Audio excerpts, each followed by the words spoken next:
Nobody ever really taught us how to quit. At least for me, nobody ever taught me how or when it's ever okay to quit. We just hear quitters never win, never give up. And sometimes that's actually not the best advice. If you're banging your head against a wall over and over the same wall, expecting a different result, sometimes the smartest thing you can do is figure out how to pivot and do something else. And it can take a lot of courage to change your mind about something. So I really wanted to explore kind of challenging that stigma around quitting and have these women decide that it's not giving up, it is finding a way to move on and sort of saying no to one thing in order to say yes, hopefully, to something even better.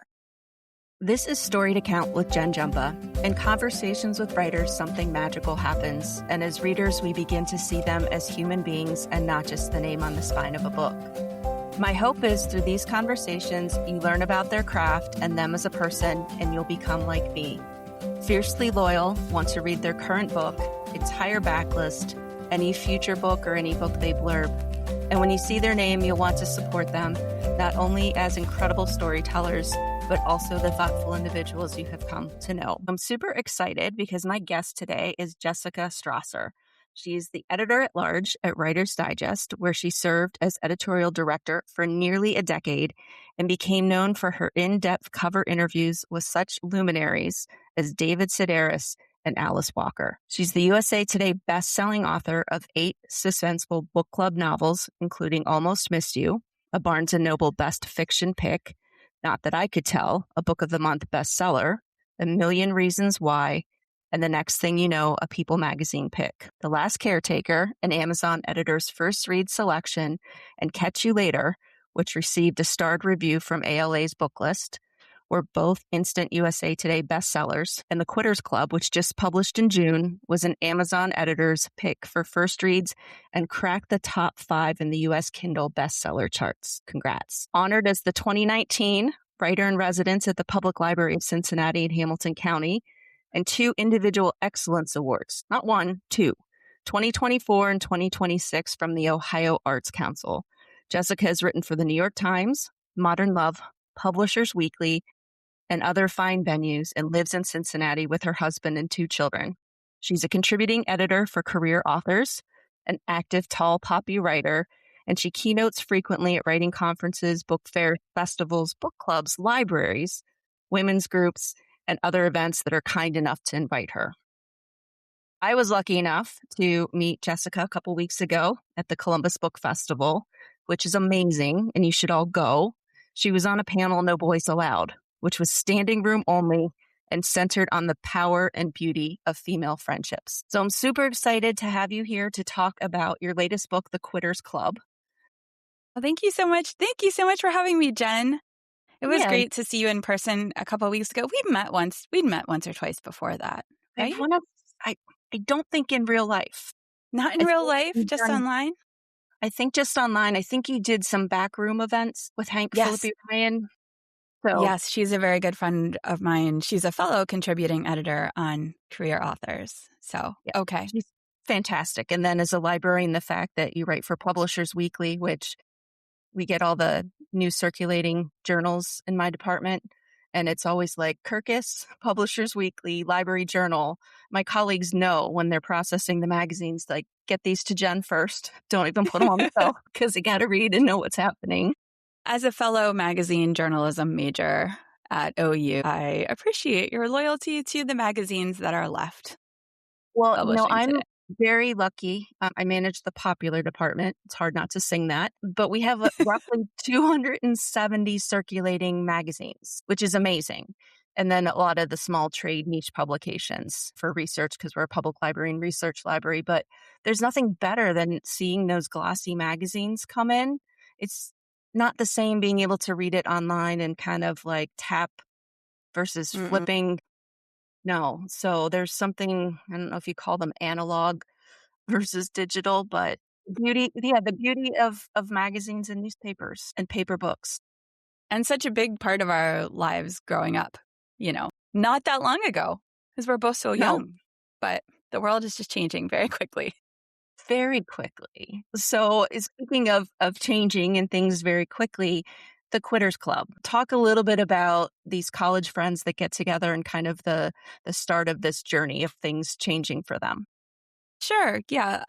Yes, the Quitters Club is I think it's accurate to describe it as a true ensemble cast novel featuring four old best friends from college who have sort of scattered since then all around the country and have very different lives, but they plan a reunion trip for their 40th birthdays. And on that trip, it turns out that they're all kind of facing some sort of crossroads back home where something just didn't turn out the way that they expected. And they're all kind of anticipating making this big change that would involve quitting something and pivoting away from it. And that's scary. It's this big, scary thing to do. So they make a pact to all do it together. So they're all going to go home, quit the thing that is giving them angst and making them unhappy, and support each other through the fallout. So that's how the book opens. And then it kind of follows all four of their journeys with, attempting to quit the thing and what that actually means and looks like, and whether they're able to stick to it or decide,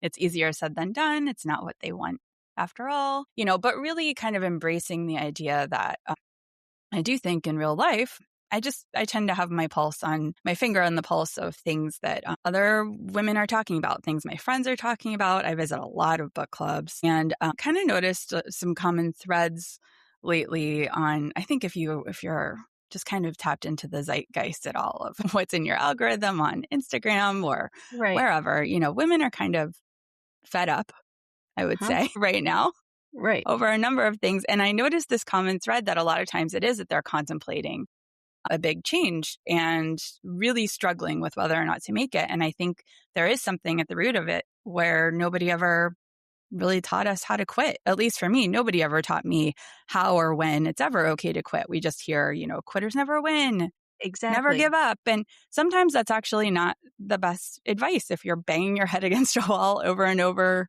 the same wall, expecting a different result. Sometimes the smartest thing you can do is, figure out how to pivot and do something else. And it can take a lot of courage to change your mind about something. So I really wanted to explore kind of challenging that stigma around quitting and have these women decide, that it's not giving up. It is finding a way to move on and sort of saying no to one thing in order to say yes, hopefully, to something even better. There's such wisdom in that I've always talked to people and kind of saying it's not about running from versus moving towards when you're faced with making a decision. And I think that, yeah, you have your pulse on it, that a lot of people, and I think the pandemic was somewhat of a tipping point for people to realize, wait, I'm not where I want to be or not where I thought I would be. And I didn't even think about this until just now that I switched careers. I didn't think it was that big of a deal. I was in sales and marketing and decided to go and get my master's in library and information science and be a librarian. And it is scary and it is challenging because if you're doing that before you leave something else and you're balancing full-time work while you're in school or learning something else and pivoting. Mm-hmm. But I think what made it easy, and I think what should really stand out in this book is that if you have a support system, it Mm-hmm. makes a huge difference in being able to pivot and embrace that change. I mean, I'm lucky I have a great family and I had great friends that understood I could still meet up with them, but it was normally like a drink and apps and they would continue and I would go back and write papers Mm. but I think it's such a powerful thing to talk about in this book and to also reflect that it's all not nice and neat and tidy as we see play Yes. out with these characters. Well, and I think so often we kind of associate that with midlife, Uh-huh. and some of it is just, we were sort of joking before about how much certain things have changed, but I think things have changed so rapidly in our lifetimes that a lot of careers have become obsolete or really unstable. And some of it is just by necessity. I mean, I was literally a magazine journalism major that major I'm quite sure does not even exist anymore. And, I'm obviously writing novels now. I do also contribute to some magazines still and Right. still do some magazine work, but almost nobody I know from my major is working in my field, you know? And I think there are things now where we're seeing these videos of earlier in the summer graduation speeches where you would see the student body actually booing AI if the commencement speaker mentioned it. There are people who even in 4 years are already worried that the thing they are currently graduating for is not like they already can see the writing on the wall. So I think some of that is just that things are changing so rapidly and some of it is completely by necessity. But there was one book club where I wasn't even done writing this book yet. And I was talking to them about my last book, Catch You Later. And Yes, which they I love. asked me, thank you. They asked me what I was writing next, and I told them a little bit of the concept behind the book. And they were telling me about this young woman in their circle who had been going to med school. And I think it was her whole life. I don't know if she was going to go to med school. I don't know if she wanted to or her parents wanted her to, but she hated it. It turned out that she hated it. And so she quit. And she was so ashamed and afraid to admit that she quit that she pretended to keep going for months. And for somebody to even feel that way, in their early 20s, that it's already just, and I think that's so relatable. You don't have to be on your 40th birthday to feel that feeling of, this is what I thought I wanted to do. And it's not what I thought it's not what I thought it was going to be. And the idea of starting over, even can feel so daunting because you're seeing your friends, they've graduated, they're getting jobs, maybe they're getting engaged. And you're thinking, this whole thing I trained to do, I already know I don't want to do it. So I think that's something that can be really daunting and relatable at any age. And I think that support system, the support system that you talked about, you're depriving yourself of it if you don't feel comfortable telling anybody. If you're carrying all that alone, you're quitting, you're pretending to still go. You don't know what to do next. I mean, what a terrible thing to have to bear alone. But I think, gosh, even in today's world with social media and the comparative nature of it, how that just probably exacerbates the shame. And then I start to think as I'm listening to you talk, maybe there's something to people having gap years where you have that opportunity to pause, embrace whatever it is that during that gap year, whether it's volunteer, whether it's travel, whatever that is, because it's so hard to know what we want to do when we're, 17, 18 years old to decide where to go. Some people feel called to something like you did. I'm sure you've been a writer since you were able to pick up a pencil, crayon, but not everybody has that. So it's a question of, well, what do I like? What don't I like? What a challenge. Exactly. And to hold ourselves to that standard of this decision, and it doesn't have to be a career. It could be anything. It could be, the relationship that you're in or the city that you moved to and put down roots or anything. The idea of being, very young, probably not even old enough to drink yet, and having made a decision that you're going to hold yourself to for the entire rest of your life Yeah. is, it's just not, it's noble.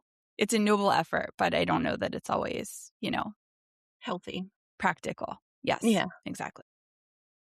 Yeah. So, we talk a little bit about these characters, and they each have like this great backstory that they're all so different. I mean, the thing that they had in common is they went to OU, which for those of you listening is Ohio University in Athens, this gorgeous, picturesque campus. So they have that in common, but they go 4 separate ways. Can you talk a little bit and introduce us to some of these characters? Sure. Well, there is one character who has stayed behind in Athens. She has become a professor at their old alma mater. So they all sort of have this envy that she's still there and still involved on campus, even though I think for her, it's just kind of holding up this mirror all the time to, the fact that things are so different from how she thought they would be. But she teaches in the gender studies program, and she teaches this class called How to Say No that has gone sort of viral online. I'm really fascinated by the idea that now things like a college class can become so global. Like I know that I think there's a class at Harvard on Kendrick Lamar lyrics, and there's one at UC on Taylor Swift. And I think it's interesting how nothing has to be confined to one space anymore. So all her students have this like How to Say No hashtag, and it's kind of in pop culture that she's teaching this class. And she feels like a hypocrite because she feels like her own life has evolved into something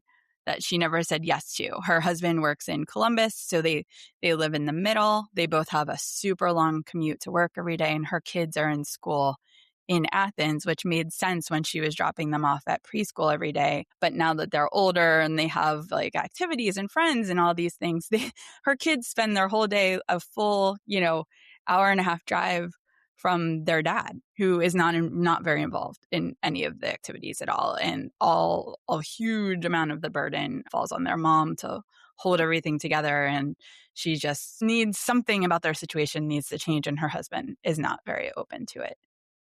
One of them, to put it mildly.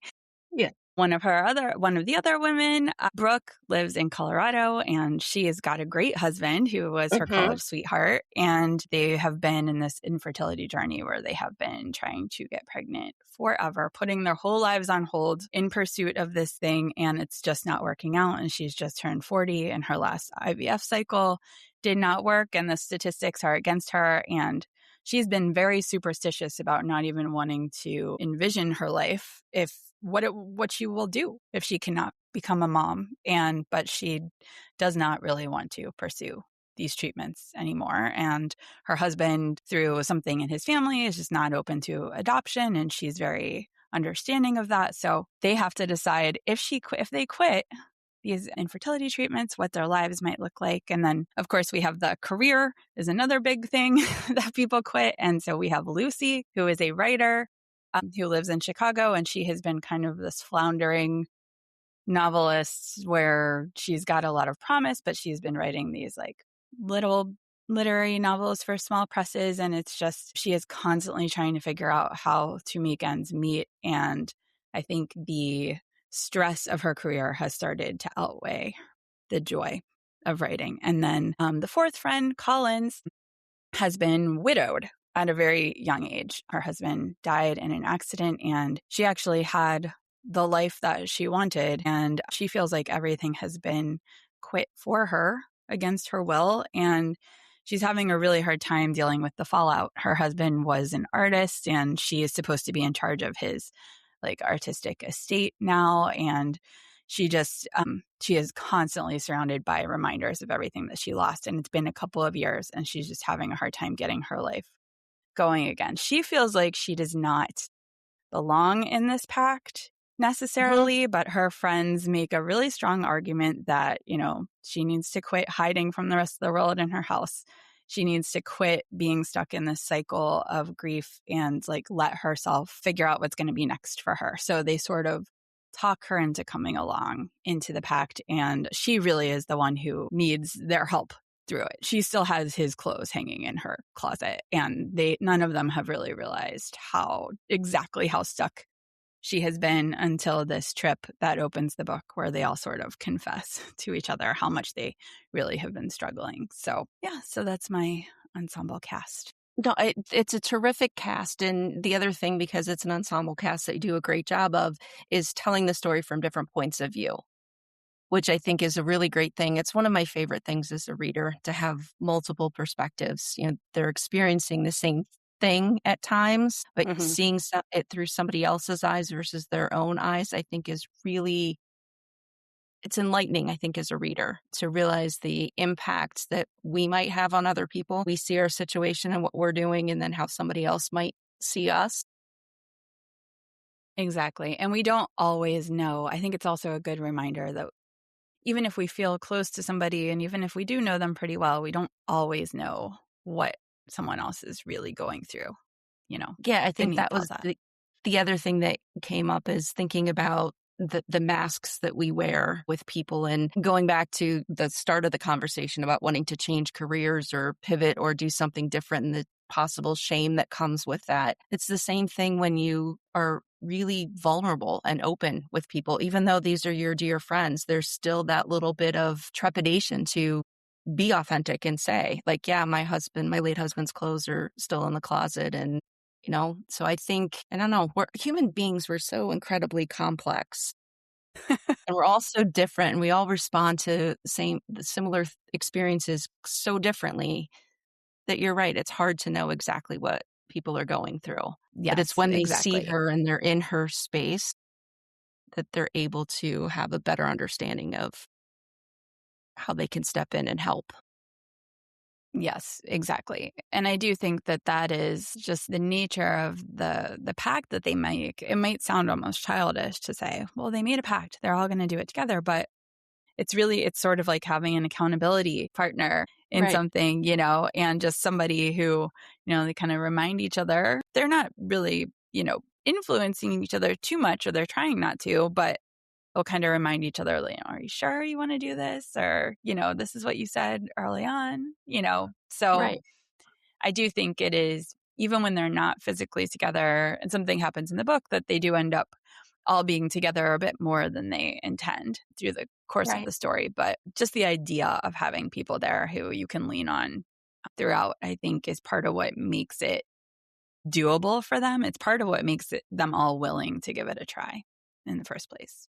absolutely. And I think the other thing that is going to resonate with people is that as women, I think we have a tendency to want to do everything and want to do it really well. Hmm. And sometimes that's not exactly possible. And how hard it is for some of us, maybe not all of us, to accept help when we need it. Yes. I mean, it's hard enough to ask for it.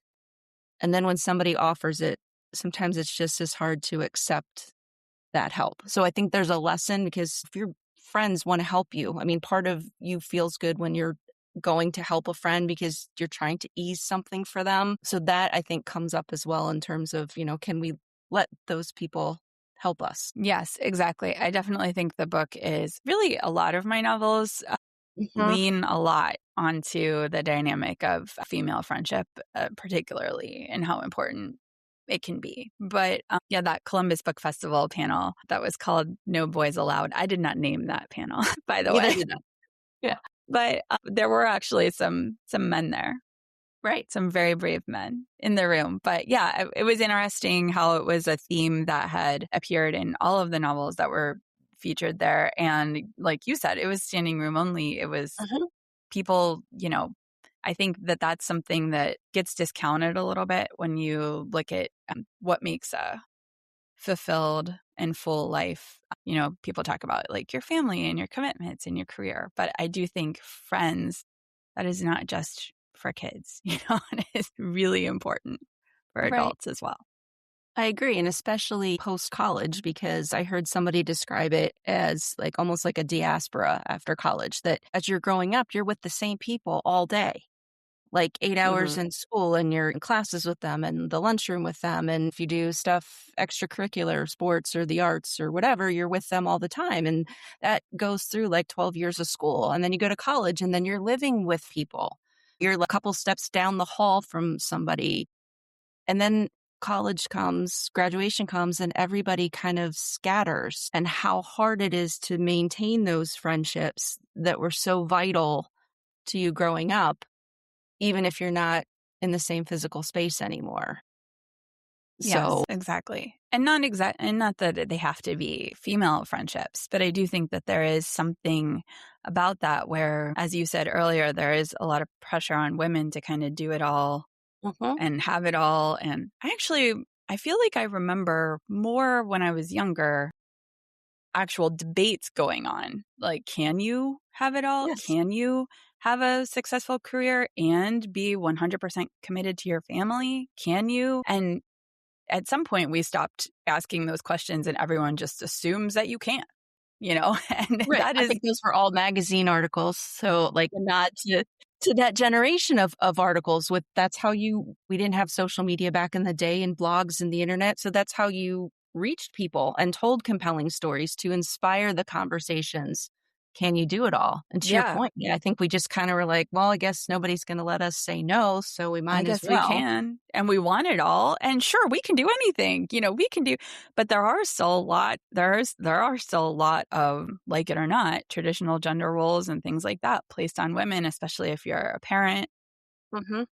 But even just things like the salary imbalance in the workplace. I mean, Yes. those are facts. So I think there's something about speaking to other women who are trying to fill the same role, and it can be really helpful to talk about the challenges that you're both facing and how you're going about it. And there's just going to be something about that dynamic where you can have the most loving, supportive, wonderful husband in the entire world, but he's not going to understand what it feels like to be a woman in your shoes.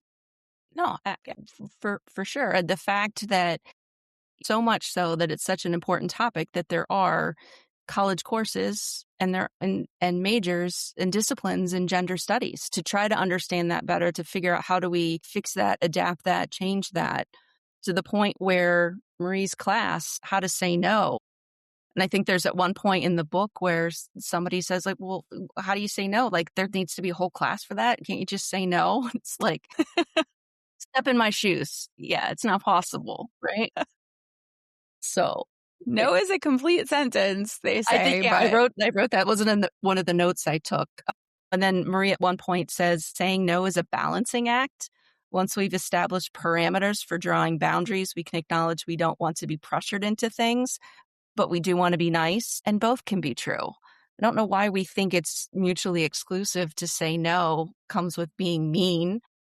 yeah. No, I think it's a great line. And the buzzword and boundaries, and people are like, oh, it's like psychobabble. No, it's not. It's really empowering to figure out. And I'm finding the older I get, knowing where my limits are, Mm-hmm. because I'm friends with people that are roughly the same age. I think we all understand that. So it can be I'd love to, can't this time, please. Next time, yeah, should be okay. But yeah, so it makes me wonder about the friends that you have in your life. I mean, is this obviously you write what you know, coming from your own experience with a great ensemble cast of friends? I mean, I am fortunate to have a lot of wonderful friends in my life. I think I write what I know to the extent of there's a seed of truth Mm-hmm. in, I think, everything that I write. But I actually approach it as more write what you wish you knew. I Yeah. think if I only wrote what I know, that wouldn't be very engaging for me or for anybody else. But there's usually a central question at the heart of Okay. all of my books. Like, how do you Right. know? How do you know when it is time to quit something? And I just still don't know the answer to that. But when I have a question like that at the center of a book, I can figure out how those characters are going to answer that. So I think we have 4 women in this book who all answered it in a very different way. And I still don't know how I would answer it. It would depend. And I did a bookstore event last week, and somebody in the crowd asked me if I have gotten really good at saying no through writing that character. And I had to laugh because I really think that character was like if more than anybody fell under write what you wish you knew. Like she's got this like badass, but she's a Yeah. walking contradiction. And where she's like, yeah, I've put a lot of thought into this. I know academically, I know Yes. how to do this. I know what standards and misconceptions Right. we're all up against. But there's a big leap between that and what that actually looks like in practice and doing it yourself. And I read so many things when I was researching that character I wrote. I read a whole bunch of stuff on how to say no. And then I read a whole bunch of stuff that argued that you should say yes to everything. And it can kind of make you dizzy. You can make a really good argument for either, Right. So yeah, that character is by no means me or anyone I know. I just think that that's something that we all struggle with, something relatable. I think what I wanted was for there to be something in each woman that is relatable, whether you've ever been in that specific situation or not. And so whatever that little relatable thing is, even just if it's Brooke, for example, and trying to get pregnant, even if somebody hasn't had the same goal, I think we can all relate to what it feels like to have just really kind of put all our eggs in one basket and not even wanted to let ourselves think about what's going to happen if that basket Right. doesn't work out. So Right. yeah, I think to that extent, there might be something that I've struggled with or seen my friends struggle with, or just like these little universal threads. But then beyond that, it's all, completely fiction from there. And I am by no means equipped to stand up in front of a classroom and teach a class on how to say no. But if there was one, I would probably enroll. I'm thinking the same thing. I'm thinking Yeah. we should start one because there's so many lessons, and I think that's the wonderful thing that you all as storytellers and those that create these characters, it's such a gift because there's so many things. You said you started a bit with a question. I think the universality of that question. And I think the how do we know when to quit or how do we know when to pivot? I don't think there's a formula that works for everybody. I don't think it's a one size fits all approach. I think it's kind of one of those things that when Hmm. kind of like when you're, looking for your house or your apartment or where you're going to live and, you look here and you look there and then there's one that you walk into and you're like, this is it. And you can't quantify that. It's always the fifth home on your tour or it's always the 10th Right. apartment you see, I and then also think just it's not something that someone else can answer for you. I think it is no. something that everybody, you can get all the well-intended advice in the world, but only you can really decide, when it's time to, Right. And I yeah, think sometimes pivot. it's just a question of stepping into that and trying it. Doesn't mean that it's carved in stone. But I think the biggest takeaway from me, I mean, there's lots of takeaways from this, so many wonderful lessons, but the fact of how important it is to pause and that trip that they all took when they're all busy and they're all thinking one's like, I've got 2 kids and one's got a career and one's doing like, they're all juggling something, but the power of taking a pause and taking a step back instead of like trying to make that decision because that's how life is. You're trying to make a decision and that doesn't mean that everything else that you have on your plate just stops, right? Yes, So exactly. you're like, do I do this? Do I do this? Okay, well, I got to get the kids here. I've got to do that. I've got this podcast I have to record and I've got this I've got to do and I've got books I've got to order for the collection. Although those things are still happening, that those don't ever stop. But sometimes taking that like time and space away, even if it was a long weekend, is so helpful. I think so many times we just get caught up in like we have to keep going, but I think it comes back to that. Yeah, it comes back to that thing about trying to do it all. I think we all have our own right. version of that, but if you're just constantly operating in survival mode, you don't have a It's chance not to kind of healthy. stand back and reevaluate. Yeah. Yeah. And a lot of that is really, it's interesting. Some of it might seem contrary to, I'm very involved in the writing community. I started out at Writer's Digest. And I wrote my first 2 novels while I was, or my first 2 published novels. I won't even talk about the ones that never got published, but while I was editor in chief and then later editorial director at Writer's Digest. So I had, at that point, I had a day job at the magazine. I had a baby. And when I sold my first novel, I had a baby and a toddler. And I would write after they were asleep. I was super disciplined about, but they went to bed very early. They were down by like 7:30. Yeah. But that is and writing is a career that involves, or a pursuit. I don't even want to call it a career. It is a pursuit, an art, whatever it is for you, whether it's a hobby or career that requires a lot of perseverance, and it involves a lot of rejection. And even if you get a yes, you're fortunate enough to get a yes and you have something published, you're still going to get rejection after that. It's just kind of part of the game. And so, a lot of that involves psyching each other up at writing conferences and retreats and things like that, and standing up and saying, don't give up, stay with it. And there's times that everybody feels like giving up. And,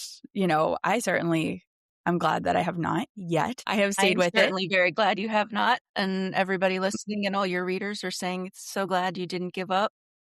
But it might sound contrary for me, of all people, to be the one who wrote this book called The Quitters Club. But I do think there's a writer in it who quits writing. But I do think that writer, every writer has felt the way that writer feels on a bad day. Yeah, Lucy. And and everyone has to answer it for themselves. And for her, it's not that there is such a big difference between, I want this goal and I'm working toward it and I still want it and I'm getting all these rejections, but I'm just going to keep going and I'm just going to figure it out. There's a big difference between that and someone who's like, I don't really want this anymore, but they're still doing it, and that is kind of the difference for Lucy, the writer character in the book. And I made sure she was a very different sort of writer than I am. So I Yeah. would not relate too closely to her, but yeah, I can't even remember where I was going with this when I started, but But yeah, I mean, so there is, it just in how everyone has to answer it for themselves. I think sometimes what you need,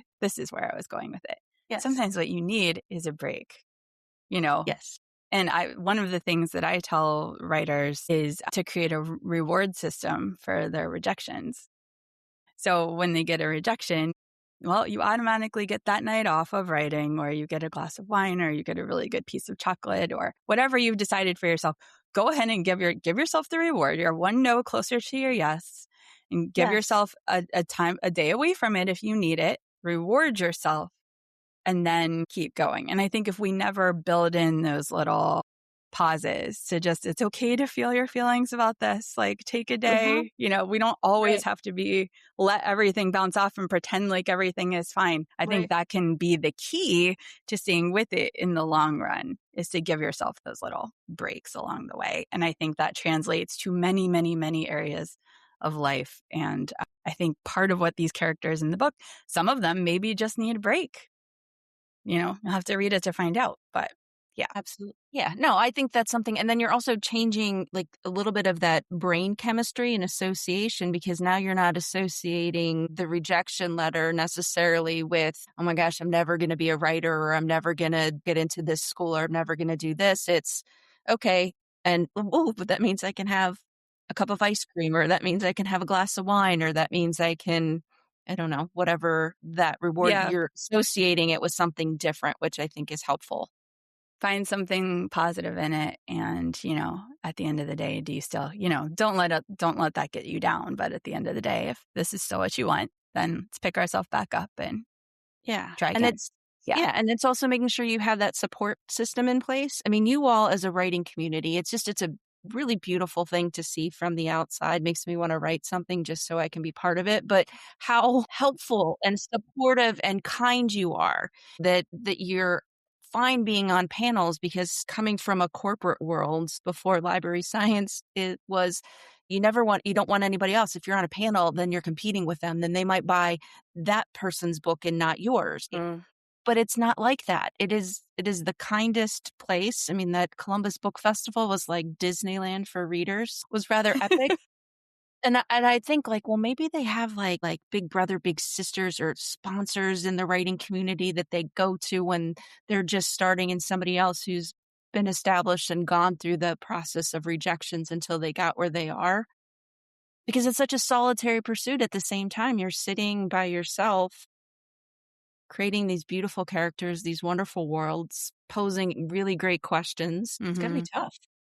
I think there's just something in it about paying it forward. There's someone who's helped you along the way. And when people get, where they're going, they don't forget that people help them along the way. And it is so tough. And so I've found that for the most part, even the huge A-list household names, when they get very high up the ladder, they're happy to turn around and give the person behind them a hand up, because somebody did it for them, Are we allowed to talk about Lucy's essay? Sure. Okay. I just want to make sure we're not giving any spoilers. She does quit writing. Yeah. Yeah. Yeah. No, the title of the essay, Why I Love Books Too Much to Keep Writing Them. So. Yeah. And then she takes it a step further. Not only does she write that, but then she calls Collins and says, here's what I need you to do. I need you to take down my usernames and my passwords to all my accounts. And then I need you to go in and change all the passwords so I don't know them. So you're not tempted to be reinforced or beat by social media and what everybody's saying. And you kind of like, that's kind of a big thing, not just quitting writing, but quitting that, I want to say external validation, but just the viciousness that sits alongside very good kindness in that social media landscape. Well, and you were talking before about the comparison, and there's so much of that with writing, and even with people who you love and who are your friends. You're looking at their themes and saying, oh my gosh, you're looking at their feeds and saying, you have another book coming out. Like, I am not writing fast enough.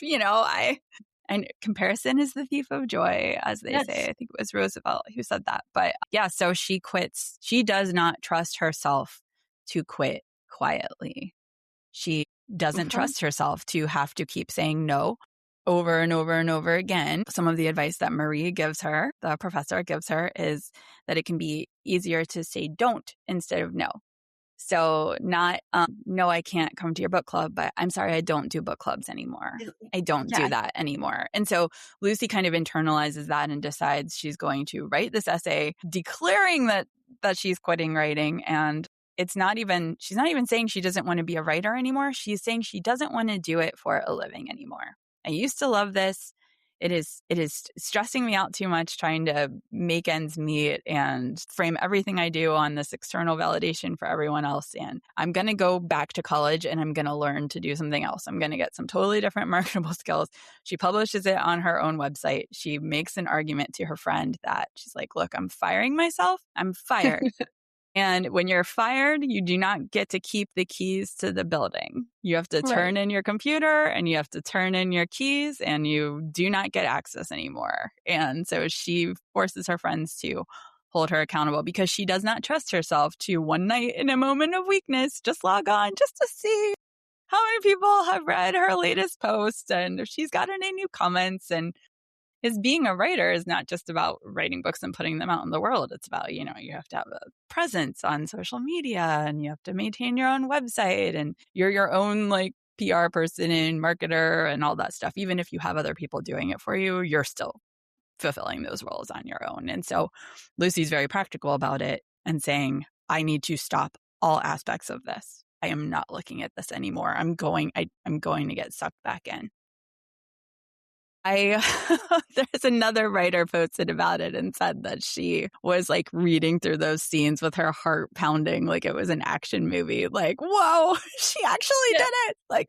Everyone's kind of fantasized about locking themselves off of social media, But she did it, and she actually does it. To tell about it. Yeah, mm-hmm. And it's interesting. There's a couple of things that come back is how closely we identify with our career, our job, that's what defines us and not who we are away from that, which I think is why sometimes it's so hard for people to quit and to pivot. Because you're known as, I'm Jen the librarian, right? That they kind of go together now. It wasn't always that way. But how closely we tie who we are to what we do all day. Well, exactly. And with that character, I made sure she was someone who has always been that way. I mean, I also came to writing in a roundabout sort of way through doing other types of writing and then doing this. But she's someone who always wanted to be a novelist, went to college for creative writing, wrote for her literary magazine in school. So she has been singularly focused on this goal. And it has been very much a part of her identity all along. And so now what? If she doesn't want to do that anymore, now what? Yeah. I thought it was important for her for it to have been tied up with her as part of her identity all along so that it's more of a seismic shift where even her friends are like, but you're a really good writer. Are you sure? Yeah, which we doesn't always help. Yeah, because then you start to second guess yourself. But I think one of the cool things is the first rule of Quitters Club is to start from knowing what you don't want. Yes. I think that's a lot easier. Inverse. I agree. Anybody who's ever tried to go out with a bunch of their girlfriends for dinner, well, where do you want to go? I don't care. Where do you want to go? Well, what are you in the mood for? I don't know. And then somebody will say how about we do Thai? And somebody's like, oh God, no, I just had that last night. And then it's okay, we know what we don't want. So that narrows. What else did everybody just eat? Exactly. But there's power in that. Knowing what you don't want is just as helpful to help you figure out what it is, that sense of discernment for what you do want. Yes. So exactly. Such wisdom. So, this is a how-to guide, I think, as well. I almost want to see if there's going to be a Quitters Club movement, right? After reading your book. And everybody sending in stories to you saying, I just quit. Thank you. I quit. I'm now doing this that I love, or I have actually gotten some of those messages where people said the book did inspire them to go through. I hope it works out. I don't have an agenda. I'm just trying to figure it out like everybody else, A couple people have asked me if I'd thought about, have you thought about turning this into a podcast? Or I'm so flattered by those questions, but it is a novel. My characters answered those things in a fictional way for themselves. And I am by no means a guru of anything. So, but it's amazing to have created, like we were talking about the central question. I think the question does resonate with so many people. There are not a lot of answers to that question in real life. And fiction can help us kind of empathize with other characters and see how they did it. And then we draw our own conclusions. And that's what I love about the kind of fiction that makes you think, or the kind of book that makes you want to hand it to your friend and have them read it too, so that you can talk about it. That's how I know I really Exactly. loved a book, because I'm not in a book club. But yeah, when I close a book, so much of what I read is not out yet, which is Yeah. a wonderful problem to Okay, have. then But then we need to start like an advanced reader copy book club, because I have the same problem. I read it too early and I was like, can't talk about it. Like, somebody else needs to read this, but a lot of times it's an e-galley, so you can't always share it. yes. And I just have so many reasons for, I might be thinking about writing about a certain topic. So I'll read a lot of books that deal with that topic to see how those authors have dealt with it. So I'm too proprietary about what I'm reading. I can't be like, oh, I need to read this for my book club. I just don't have enough That's fair. reading space in my life. I wish I did. But for me, if I really love a book, I know I want to give it to a friend. Like, you need to read this right away so that we can talk about it. And that's how you know it kind of hit on something. So for any of my novels to do that for anybody in any way is an amazing compliment, I think. I think that's one of That the I best created things. something that felt authentic to them. For And sure. I mean, and that's the thing, is these characters are by no means flat. They're complex, and they sometimes contradict themselves, and they're they make a faced ton with, of mistakes. as we all So do in life. And it's okay. I think sometimes we hesitate. We're so afraid to make a mistake that we make no decision. And I think yes, sometimes that might be even worse. But I think that's one of the best things about being a librarian, is talking to the people that come in and, they're like, what should I read? And it's the whole, we call it a reference interview or reader's advisory. And it's basically a book recommendation. There's normally a bunch of questions I want to know about somebody. And then I need to know, what are you in the mood for? I mean, you may have loved a particular book, but you're not in the mood to read something that heavy, or you want something that has more teeth, or whatever that is. And mm-hmm. trying to like match make people in books. It's such a fun thing. It's an amazing service that you perform. I'm thinking about pivoting. I know just the book, Read this. or we're getting together to celebrate our 40th birthdays. Here you go. So yeah, it's fantastic. And the other line was, when was a word of confidence and manifestation and control. I think that's that extra step. It's not just, okay, this is what I think. It's like, when am I going to do this? Because we can really kind of put off big decisions. We can tell ourselves really great stories to, well, I'm not ready to yet, or maybe next month or next week or after this or after that. So having that message woven in this book too is also pretty fantastic. That is another thing that I think I've thought about it from a lot of different angles as a writer who started writing my novels when I had so many other things going on. I had a career, I had children to Babies. raise, but Yeah. this was something that I wanted. And other people will say, I've really wanted to write a book. How did you find the time? How I just don't have the time. And I didn't have the time either. I really had to make it. And some of it comes down to, if you are always waiting for the perfect time to go after some goal or try something new, you're going to be waiting your entire life. You're going to there is no Yes. perfect time. There is no, after this, the chaos calms down. After this happens, there's always something. So that's something that I think I've thought about a lot. And it's a very real struggle. But yeah, I think sometimes it comes down to, how bad do you want something, and what are you willing to maybe sacrifice in pursuit of that thing? And acknowledging that there probably is something is probably going to have to give. There probably is going to have to be, some kind of sacrifice in pursuit of something new. If you're going to try this new thing and you don't have room in your life, mathematically, that means you're going to have to give up something else. Correct. And also to think it's not a race. So if somebody says, I've always wanted to write a book, how did you find the time? If you're eliminating something and it can't be as big of a chunk as somebody else, and it takes you 2 years to do that versus somebody else, it takes them a year versus somebody else's, it's not a race. It's about the the goal that you're setting, not about, well, now I have to hit that goal in 6 months or it's not worth pursuing. That's also not true. 100%. It takes however long it takes. Yeah. Right. There's just something. I am a believer in forward momentum, no matter how slow, some kind of momentum. So actually doing the thing instead of just thinking about doing the thing, even if you can only do it in tiny little increments, you know? And because it's something you enjoy, my guess is once you start carving out little pockets of time, you start to realize the bigger pockets of time that need to be subtracted. It's easier to do that because your momentum is pulling you forward towards something you love. It's like pedaling a bike. You can pedal it as Yeah. slowly as you want. No matter how slow you're pedaling, it's always going to be easier than stopping and having to start again.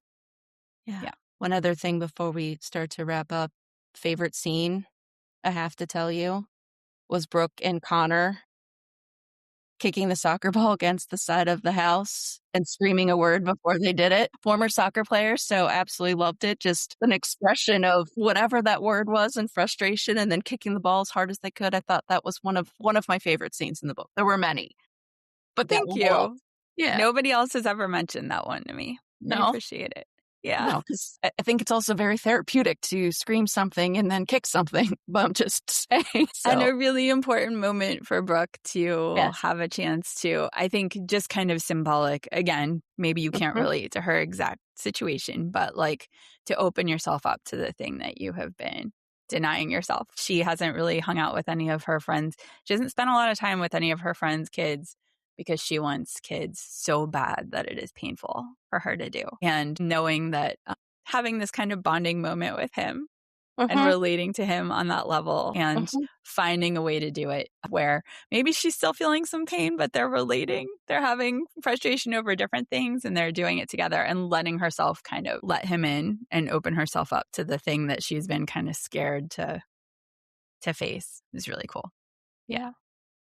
So this is Story's End. Final 5 questions. What is your favorite place for takeaway? You mean food? Mhm. Comes up in the book with Mitch and Brooke, and so I thought I'd ask. Hmm. Green I will chili. have to say Thai food, which is the example that you gave earlier, Yeah. but it really Well, is. Yeah. mine too. Do you make a New Year's resolution? No. Good. I believe in not waiting for the new year. So if I want to do something, I try to make a resolution whenever I decide to do it, no matter what day it is. It could be August 5th. Awesome. Yeah. You mentioned one of my favorites, Shel Silverstein, and the poem. Mhm.